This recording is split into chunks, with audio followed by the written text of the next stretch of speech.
Assalamualaikum warahmatullahi wabarakatuh. Halo Sobat My Unsri, kembali lagi di podcast kita pada siang hari ini bersama saya Silvani Sandra selaku host dari tim My Unsri. Terlebih dahulu saya akan menyapa narasumber kita yaitu Kak Aldi. Halo Kak Aldi. Halo. Gimana nih Kak kabarnya? Alhamdulillah sekarang sehat sih, walaupun sempat dulu beberapa bulan yang lalu kena COVID, tapi sekarang alhamdulillah sehat. Oke, kalau boleh tahu nih Kak, coba kenalin terlebih dahulu kakaknya siapa di sini? Oke. Perkenalkan, nama aku Ahmad Rinaldi Akbar dari jurusan Teknik Elektro Universitas Sriwijaya angkatan 2018. Kalau sekarang diamanahkan ya, mendapatkan amanah dan kepercayaan dari teman-teman yang ada di Klub Robotika Unsri untuk menjadi ketua umum tahun 2021-2022 gitu.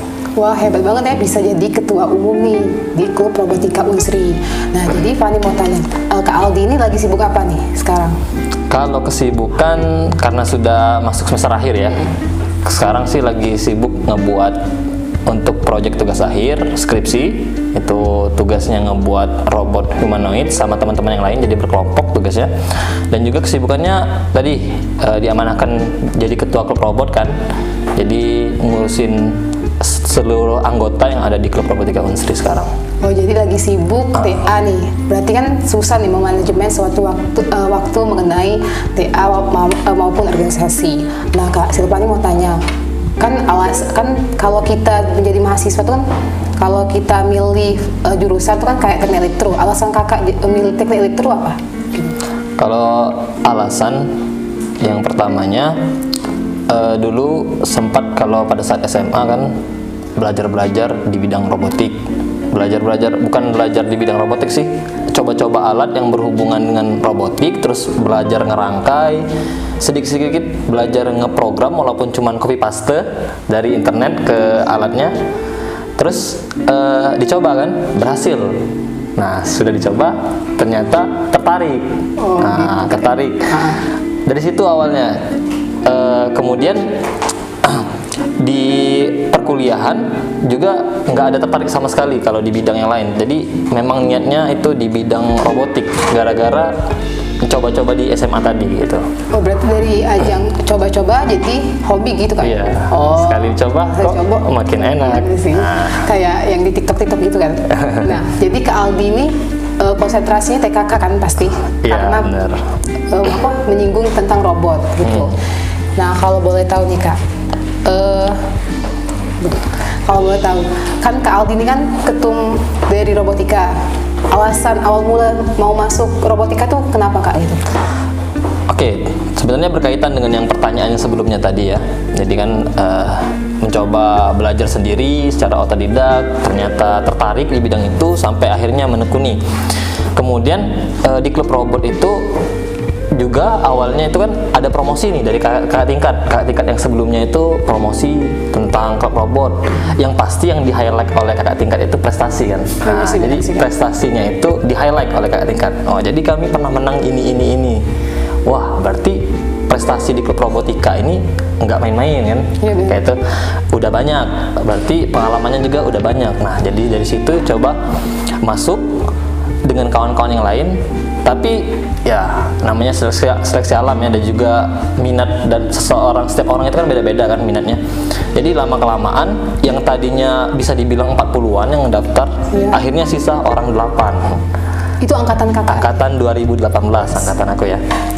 Jadi tapi yang untungnya yang 8 orang tadi bertahan sampai sekarang. Nah, itu mungkin karena mereka minatnya sama kan, kayak kan minatnya sama di bidang robotik, mau mencoba, terus tuh pantang menyerah lah dengan proses-proses yang didapatkan di klub robot tadi.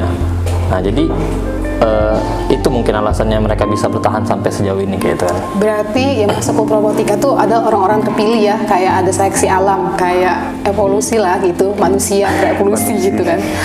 Nah, selain itu Kak, kan di robotik itu kan pasti ada kayak divisi-divisi kan. Nah, tolong Kak jelasin apa aja sih divisi-divisi yang ada di robotika gitu, supaya Sobat My Unsri tahu gitu. Jadi di klub robotika ini namanya juga klub ya, berarti bisa dibilang kelompok belajar lah, kayak itu klub robotika ini. Nah, kalau saat ini lomba yang difokuskan di klub robotika itu ialah KRI. Mungkin teman-teman ada yang sudah tahu KRI itu apa. Kalau saya jelasin lagi, kalau KRI itu kontes robot Indonesia. Jadi skalanya tingkat nasional, satu Indonesia, seluruh universitas yang ada di Indonesia. Kemudian di KRI itu dibagi lagi 5 cabang lomba. Yang pertama itu robot pemadam api, ada robot sepak bola. Sepak bola juga dibagi lagi, ada sepak bola yang menggunakan roda, ada yang pakai yang humanoid, yang bentuknya kayak manusia kan. Terus itu yang ketiga ada robot seni tari. Jadi robotnya itu berbentuk manusia juga, humanoid, tapi dia tugasnya bisa menari. Kemudian yang keempat ada Abiu Robocon. Nah, itu robot yang beroda bentuknya, terus menyesuaikan tema setiap tahunnya, jadi berubah-ubah sesuai tuan rumah negara penyelenggaranya, kayak itu, negara tuan rumahnya lah bisa dibilang. Dan yang terakhir itu ada robot tematik. Nah, robot tematik ini temanya sesuai kebutuhan yang ada di skala nasional, di tingkat nasional ini. Misalnya misalnya kita lagi butuh tentang pengelolaan pertanian nih. Ya, gitu. Nah, berarti robotnya itu berkaitan dengan pertanian kayak itu. Nah, jadi ada 5. Nah, alhamdulillahnya di klub robotika Unsri juga kelima-lima itu sudah dibentuk lah divisinya. Di klub robotika. Jadi 5-5-nya itu sudah kita bentuk. Oke. Jadi yang kalau boleh tanya Kak ya, kalau yang KRTM itu baru kan Kak, kalau Silvani dengar-dengar dari baca-baca gitu di Instagramnya. Iya, kalau KRTMI itu sih baru 2 tahun yang lalu, 2019, 3 tahun yang lalu berarti ya. Iya, Kak. 3 tahun yang lalu itu temanya tentang pertanian tadi. Jadi robotnya itu bakal ngambil padi yang udah panen, ngebedain yang udah siap panen sama yang belum siap panen. Nah, kayak itu. Jadi terus berkembang lagi tahun 2020 itu karena kita sedang pandemi kan, sedang COVID. Jadi robot yang dibuat itu robot untuk mengangkut pasien COVID. Nah, kayak itu. Kemudian di 2021 kemarin itu tentang permainan tradisional yang ada di Indonesia, permainan dam-daman kayak itu. Oh, jadi kayak gitu ya, mengenai divisi yang ada di klub robotik ada 5. Pertama ada apa tadi Kak? Robot pemadam api. Pemadam api. Nah, pemadam api ini kalau dengar-dengar tentang pemadam api ini pernah ke luar negeri Kak ya, ke Amerika misalnya. Iya, benar. Oh, itu angkatan berapa Kak? Kalau ke Amerika itu lombanya tahun 2016 ya. Tapi yang ikut ke sana itu kating-kating di tahun-tahun sebelumnya, ada yang dari 2012, 2013 itu ikut ke sana. Berarti tahun-tahun sebelumnya. Nah, Fani ini mau tanya lagi nih Kak, kan perkembangan robotika itu kan dari tahun ke tahun itu kan sangat ada kayak maju kembang kempis gitu kan.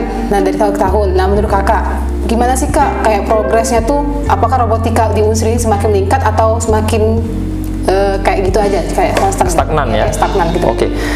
Kalau dari tahun-tahun sebelumnya bisa dibilang kan kalau titik puncaknya klub robot ini ada di tahun 2016 tadi yang berhasil ke Amerika. Nah, mulai dari situ klub robot ini mulai dikenal oleh masyarakat yang ada di Unsri lah, civitas akademika yang ada di Unsri mulai dikenal dan juga mulai diakui lah klub robotika Unsri itu sebagai salah satu kelompok belajar tentang teknologi yang ada di Unsri kayak itu. Terus semakin berkembang, semakin bertambahnya tahun itu kalau dari segi juara masuk ke tingkat internasional memang penurunan ya dibanding tahun 2016 karena kita belum pernah lagi ikut ke internasional. Tapi kalau untuk segi di tingkat regional maupun di tingkat nasional itu mengalami kenaikan. Seperti di tahun 2020 tuh. Di 2020 kan dari 5 divisi atau 5 cabang lomba, klub robot itu berhasil dapat di 3 cabang lomba. Berhasil menang dan semuanya ikut ke tingkat nasional. Semua divisi ikut ke tingkat nasional. Kemudian di tahun 2021 ini meningkat lagi. Memang di juara di regionalnya itu cuma 2 divisi. Di divisi tadi yang KRTMI tadi sama robot pemadam api kan. Nah, tetapi yang KRTMI ini berhasil di juara di tingkat nasional. Nah, berarti itu ada kenaikan, di segi tingkatan lombanya kayak itu. Wah, hebat banget ya progres dari si klub robotika Unsri ini. Nah, jadi pertanyaan selanjutnya nih Kak ya, mengenai KRI. Kan KRI ini kan ada yang kayak regional, yang tadi Kak Aldi singgung. Nah, apa sih beda-beda dari sub-sub tersebut Kak? Kan ada kayak pemilihan wilayah antara regional gitu. Oke, jadi kalau dari segi regional, wilayah, nasional itu tuh tingkatan untuk tingkatan seleksi untuk ikut KRI lah bisa dibilang kan. Kalau misalkan yang regional tadi itu diadakan terakhir di tahun 2019 sebenarnya. Regional itu dibagi menjadi 4 kalau dulu ya. Dari Pulau Sumatera, regional 1, 2, 3, 4. Yang terakhir regional 4 itu khusus bagian di bagian timur, mulai dari Maluku dan Papua. Nah, kemudian masuk di tahun 2020 itu sudah dibagi jadi 2 wilayah. Jadi dipadetin kayak itu. 2 wilayah. Jadi di wilayah 1 dari Pulau Sumatera, Kalimantan sebagian, Jawa sebagian. Oh, jadi dicampur Kak ya? Iya, dicampur. Sama rata berarti. Kemudian yang di wilayah 2 itu Jawa sebagian sampai ke daerah timur. Nah, kayak itu. Jadi dibagi kayak itu. Terus kalau dari segi apa itu namanya? Keketatan, persaingan. Iya, benar. Persaingannya itu ya mulai dari tahun 2020 sampai sekarang itu lebih ketat iya, soalnya digabungkan tadi kan, yang awalnya tadi jadi 2 regional jadi dijadikan dari 1 wilayah kayak itu. Lebih hebat lagi ya. Kayak persaingan antara Jawa dan Sumatera. Benar-benar. Kan tadi kan ada KRI kan Kak ya. Nah, mengenai KRI tersebut kan pasti sekarang kan pandemi ada offline. Beda kan antara offline sama online. Nah, apa sih Kak tantangan terbesar dari online sama offline-nya? Oke, jadi mungkin kalau di klub robot sekarang angkatan 2018 yang pernah ngerasain bedanya antara perlombaan offline dan juga online kan. Kalau dari pengalaman aku pribadi sih, offline itu yang jelas lebih kerasa apa itu aura perlombaan, karena kita bisa ngelihat semua robot-robot musuh itu kayak gimana, bukan musuh sih, rival. Terlalu keras kan kalau musuh kan. Keras ya. Jadi kita bisa ngelihat bagaimana persiapan mereka sudah sejauh mana secara langsung kan, itu tentu memengaruhi psikologis lah bisa dibilang kan.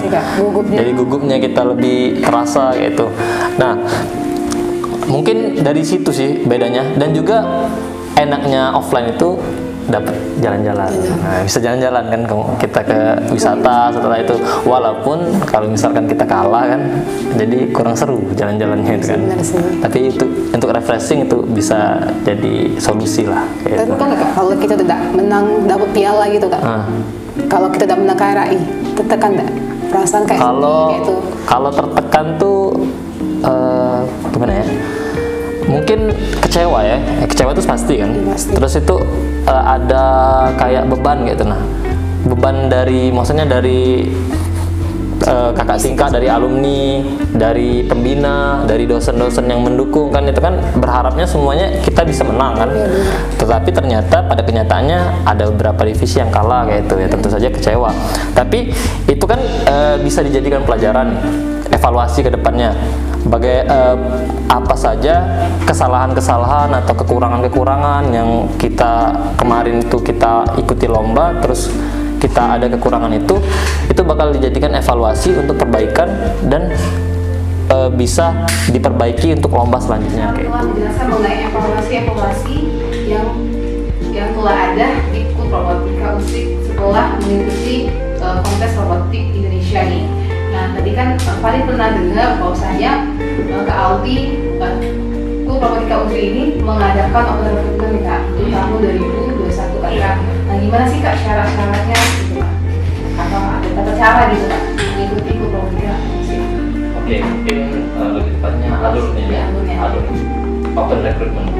Oke, kalau alur open recruitment sendiri, klub robotika ini open recruitment-nya di tahun 2021 itu membuka untuk sebenarnya semua jurusan tanpa dibatasi jurusan apa, karena setiap orang itu berhak untuk bisa daftar dan juga ikut belajar di klub robotika. Jadi kami membuka untuk seluruh jurusan. Nah, terus selanjutnya alur open recruitment-nya itu mereka-mereka yang memang belum pernah belajar kan. Kan pasti ada yang belum pernah belajar program dan belum tahu sama sekali tentang komponen robotika kayak gitu kan. Nah, itu kami adakan pelatihan terlebih dahulu. Itulah di pelatihannya kami sebut study club yang ada di klub robotika. Nah, setelah mereka mengikuti study club itu selama lebih kurang 1 bulan, baru diadakan ujian tertulis. Nah, ujian tertulis itu yang dibahas ialah yang dipelajari di study club.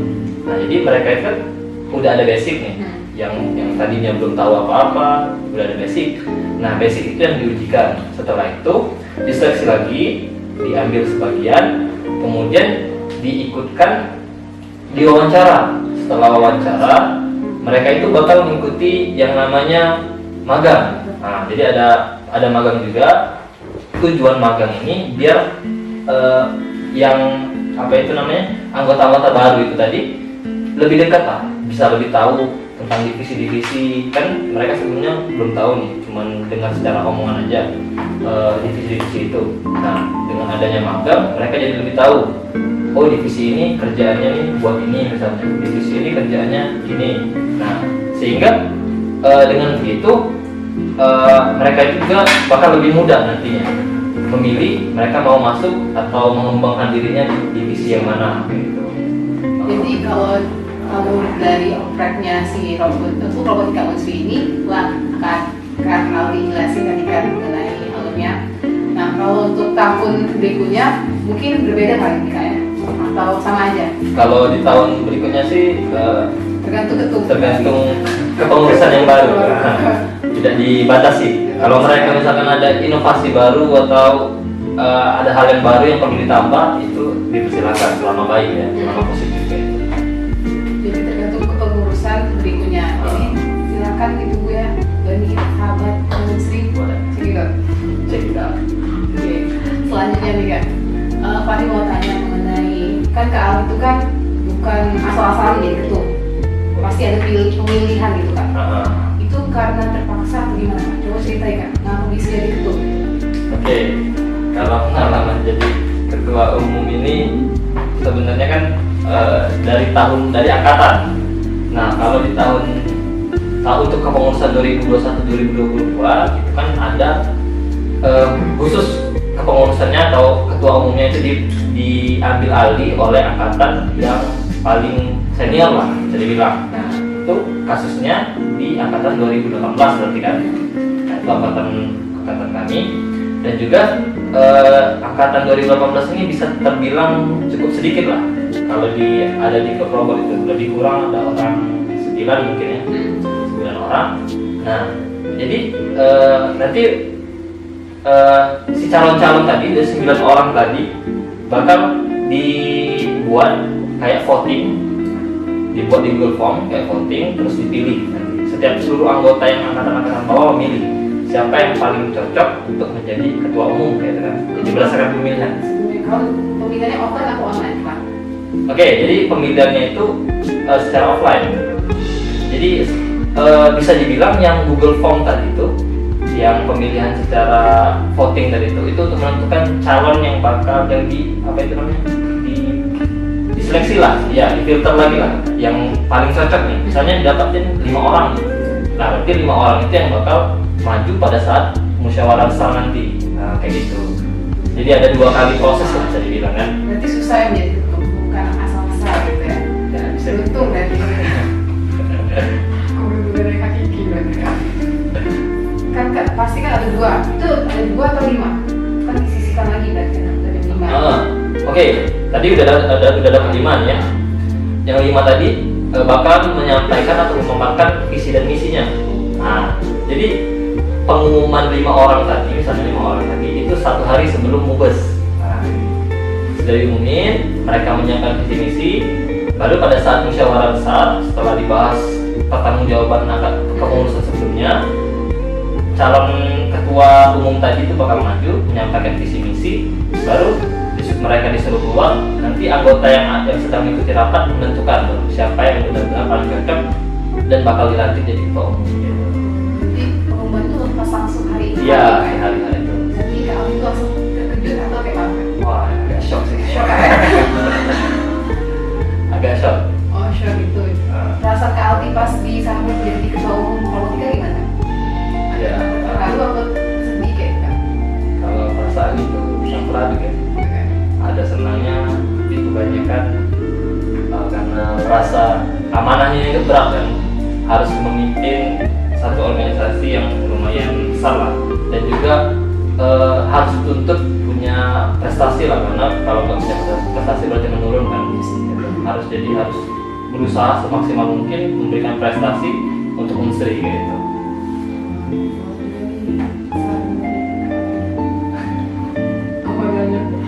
Nah, harapan kedepannya Kak untuk Prabowo Unsri kan? Oke, kalau harapan tentunya inginnya ya, Prabowo Unsri ini bisa memberikan prestasi yang lebih banyak lagi. Kalau sebelumnya kan kita baru berhasil juara di tingkat nasional itu satu divisi, maksudnya satu cabang lomba. Harapan kedepannya di kontes robot 2022 ini khususnya itu seluruh tim itu berhasil mendapatkan juara di kontes robot Indonesia di tingkat nasional gitu, dan bisa menjadi perwakilan di tingkat internasional nantinya gitu. Itu harapannya. Amin. Semoga cita-cita dari yang Kak Aldi harapkan tercapai. Amin ya Allah. Amin. Nah Kak, kan di sini Kak Aldi kan sebagai host dari tim Unsri. Tolong Kak kasih saran dan kritik mengenai jurusan Unsri ini. Oke, kalau saran dan kritik, kalau Unsri ini sebenarnya sudah baik, sudah bagus, dan juga merupakan terobosan yang bagus lah, karena bisa mengikuti perkembangan zaman kan, karena saat ini kan orang banyak yang membuat podcast juga kan, berarti berhasil menyesuaikan diri, beradaptasi gitu. Kalau untuk kritiknya mungkin nggak ada sih, mungkin lebih ditingkatin lagi karena masih bisa dibilang masih tergolong baru juga kan. Terus konsisten dan terus memperbaiki diri, dan semoga kedepannya bisa lebih besar lagi platform ini gitu. Terima kasih Kak Aldi atas saran dan kritiknya. Nah, di sini makasih Kak Aldi atas saran dan kritiknya. Jadi Fani mau kasih tahu ke kalian bahwasanya join aja ke website Unsri ini karena lagi open recruitment juga nih. Kalau dari Kak Aldi, tolong Kak kasih quotes dulu untuk penutup.